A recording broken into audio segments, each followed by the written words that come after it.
ایک دفعہ امام احمد بن حنبل رحمۃ اللہ علیہ اپنے استاد امام شافعی رحمۃ اللہ علیہ سے ملاقات کے لیے گئے۔ رات کو کھانے کے دسترخوان پر کھانا لایا گیا تو امام احمد بن حنبل رحمۃ اللہ علیہ نے خوب سیر ہو کر کھایا۔ پھر امام احمد بن حنبل رحمۃ اللہ علیہ کو رات آرام کے لیے کمرے میں لے جایا گیا۔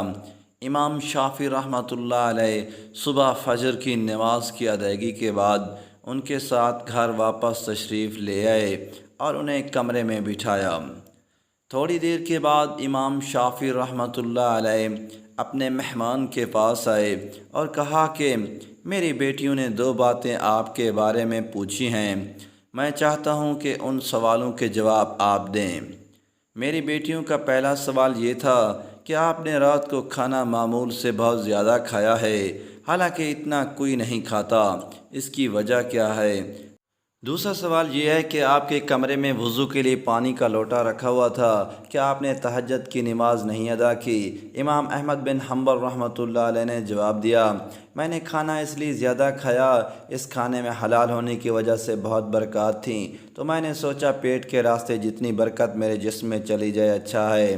دوسرا جواب یہ ہے، میں نے رات کو تہجد کی نماز ادا کی تھی لیکن میں نے وضو نہیں کیا کیونکہ اس کھانے کی برکت سے میری ساری تھکاوٹ دور ہو چکی تھی، لہذا مجھے سونے کی ضرورت نہیں تھی اور نہ ہی میرا وضو ٹوٹا، بلکہ میں نے ساری رات قرآن مجید کی ایک آیت میں غور کرتے ہوئے گزاری اور اس آیت سے میں نے 100 مسائل اخذ کیے۔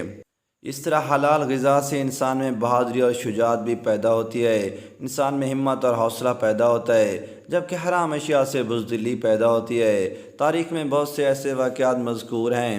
ایک دفعہ افغانستان کے حکمران امیر عبد الرحمن اپنے بیٹے کو ولی عہد بنایا اور اسے ایک جنگی مہم پر بھیجا۔ اچانک وہاں سے اطلاع آئی کہ بادشاہ کا بیٹا میدان جنگ سے ڈر کر واپس بھاگ کر آ رہا ہے۔ امیر عبد الرحمن کے لیے یہ خبر بہت پریشان کن تھی۔ انہوں نے یہ خبر شہزادے کی والدہ کو بتائی تو والدہ نے اس خبر کو سچ تسلیم کرنے سے انکار کر دیا۔ امیر عبد الرحمن کو حیرانی ہوئی لیکن اسے ایک عورت کی کم سمجھی پر محمول کر لیا۔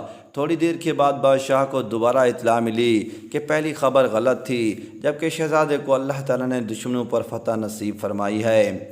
بادشاہ نے گھر جا کر بیوی کو یہ خبر سنائی اور اس سے پوچھا کہ تمہیں اتنا یقین کیسے تھا کہ شہزادہ بزدل نہیں ہے؟